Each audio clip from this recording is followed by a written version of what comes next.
Hello friends, இன்றைக்கி super and டேஸ்டியான கோவக்காய் பொரியல் எப்படி செய்கிறதுன்னு பார்க்கலாம் வாங்க.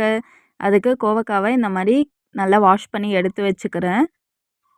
இந்தளவுக்கு நல்லா வாஷ் பண்ணும்போது அந்த அழுக்கெல்லாம் போயிடும், அதில் மண்ணெல்லாம் அதிகமாக இருக்கும். நல்லா வாஷ் பண்ணி எடுத்துகிட்டு இப்போ குட்டி குட்டிஸாக கட் பண்ணி வச்சுக்கிறேன். ஒரு கோவக்காவை 4ஆக கட் பண்ணிக்கலாங்க, அப்போ தான் நல்லாயிருக்கும். நல்லா நீட்டாக கட் பண்ணிக்கிட்டோன்னா பொரியலுக்கு நீட்டாக இருக்கும்போது தான் நல்லாயிருக்கும். பாருங்கள், இந்த மாதிரி கட் பண்ணிவிட்டு காமிக்கிறேன் நான்.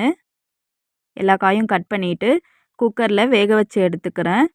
குக்கரில் கட் பண்ண காயெல்லாம் போட்டு 1 ஸ்பூன் கல்லுப்பு, 1/4 ஸ்பூன் மஞ்சள் தூள் போட்டு 1 கிளாஸ் அளவு தண்ணி ஊற்றி நான் வேக வச்சு எடுத்துக்கிறேன். ஒரு விசில்லையே வெந்துடும். நீங்கள் வேணும்னா 1 விசில் வச்சுக்கோங்க. என்னோடய அப்பாவுக்கு சாப்பிட முடியாததுனால நான் 2 விசில் விட்டு எடுத்துக்கிறேன். நீங்கள் வேக வைக்காமல் அப்படியே தாளித்து கூட செஞ்சுக்கலாம், அதுவும் நல்லா தான் இருக்கும். இப்போ காய் வெந்து வந்ததுக்கப்புறம் நான் எடுத்து தண்ணியை தனியாக இருத்துட்டு ஃபில்டர் பண்ணி வச்சுக்கிறேன்.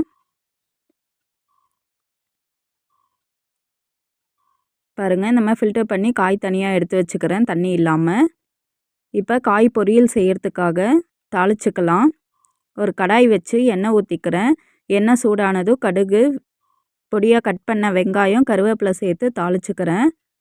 வெங்காயம் வதங்கினதுக்கப்புறம் ஒரு பழுத்த தக்காளி சேர்த்து வதக்கி விட்டுக்கிறேன்.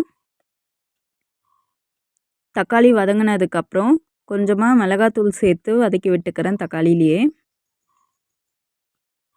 பாருங்கள், மிளகாத்தூள் வாசனை நல்லா அந்த பச்சை வாசனை போனதுக்கப்புறம் காய் வேக வச்சுருக்கோம்ல, அந்த காய் சேர்த்து நல்லா வதக்கி விட்டுக்கலாம். நல்லா இந்த மசாலா வடைலாம் கலந்து வர அளவுக்கு காய் நல்லா வதக்கி விட்டுக்கலாம். இப்போ கடைசியாக தேங்காய் துருவல் சேர்த்து கலந்து விட்டுக்கிறேன் ஃப்ரெண்ட்ஸ்.